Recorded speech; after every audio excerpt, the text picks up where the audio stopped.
श्री श्री 1008 श्री युवराज स्वामी रामकृष्णाचार्य जी महाराज को social media पर follow करके दिव्य सत्संग का आनंद प्राप्त करें। देश के इतिहास में 23 नवंबर 2024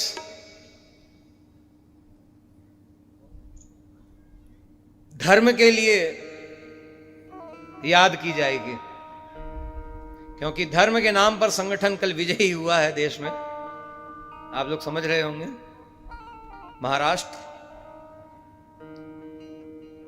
यही धर्म है। मतलब भगवान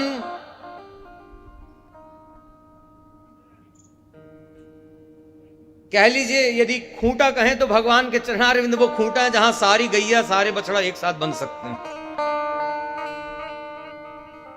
और भगवान के नाम से सब संगठित हुए तो 50 साल का इतिहास बदल गया। 50 साल में ऐसा नहीं हुआ जो कल हुआ है, और अब इसकी बात करनी पड़ेगी, करनी चाहिए।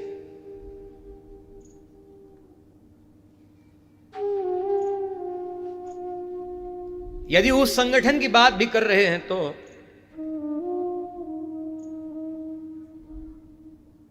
आप में से बहुत से बंधुजन, माताएं, बहनें नए नए मुख दिख रहे हैं सामने, इसलिए हम आपको कह दें पहले। आपको शायद ये लग रहा होगा कि हमने ऐसी भागवत कथा तो नहीं सुनी है, ऐसी थोड़ी होती भागवत कथा। मतलब आजकल कथा की विधा थोड़ी अलग है और वो हमसे आती नहीं। हाँ, लेकिन शास्त्र में भगवत भक्ति की बात की गई है तो राष्ट्र भक्ति की बात भी साथ साथ की गई है, इसलिए उसको समझना चाहिए। सामाजिक परिवेश में, देश की व्यवस्था में, और ये जो बार बार कह करके भारत की जनता को पथभ्रष्ट करने का प्रयत्न किया जाता है, धर्मनिरपेक्ष धर्मनिरपेक्ष धर्मनिरपेक्ष। आप पिछले 2-2.5 महीने का घटनाक्रम पूरा देख लीजिए, देश में जो जो घटित हुआ है, और उससे थोड़ा और पहले जाइए तो 6 से 8 माह हमारे देश के आजू बाजू में जो घटनाएं घटी हैं उस परिप्रेक्ष्य में भी देख लीजिए।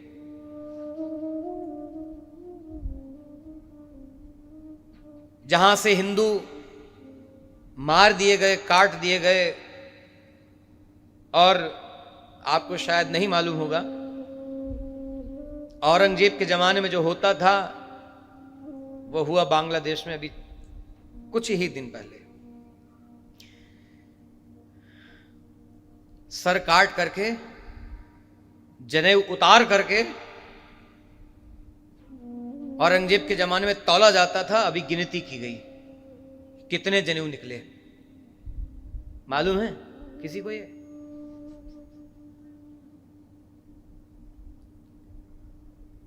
ये उस पद की पंक्ति में जो संगठन शब्द आया है, फिर कोई कैसे कहे नहीं श्याम करते संगठन। बात तो भक्ति की, भगवत प्रेम की हो रही है, लेकिन जो अपने को भगवत प्रेमी कहता है वो राष्ट्र प्रेम के मार्ग से हट कैसे सकता है? ये संभव नहीं है, क्योंकि जब सब कुछ भगवान का, भक्ति तो यही तो सिखाती है, सब कुछ भगवान का, तो ये देश भी भगवान का। हमारी यह मातृभूमि भारत भूमि, जहां हमको जन्म मिला, भगवान ने जहां हमको जन्म दिया है, ये धरती कौन है? ये भगवान की नित्य संगिनी लक्ष्मी जी हैं, भूदेवी के रूप में सबको धारण की हुई हैं, इसलिए उनको धरणी कहा जाता है। और हम भारत भूमि में भगवान की कृपा से जन्म पा करके उन्हीं लक्ष्मी जी के धारण करने पर हम रह पा रहे हैं इस पृथ्वी पर, नहीं तो नहीं रह सकते। तो क्यों ना हो बात फिर अपनी मातृभूमि की, अपनी जन्मभूमि की, और फिर ये भगवान से अलग है कैसे? नहीं है। इसलिए धर्मनिरपेक्ष यह शब्द सनातनियों के साथ, भारतीयों के साथ छलावा मात्र है, इससे सावधान होना चाहिए। और इसलिए संगठित होना आवश्यक है।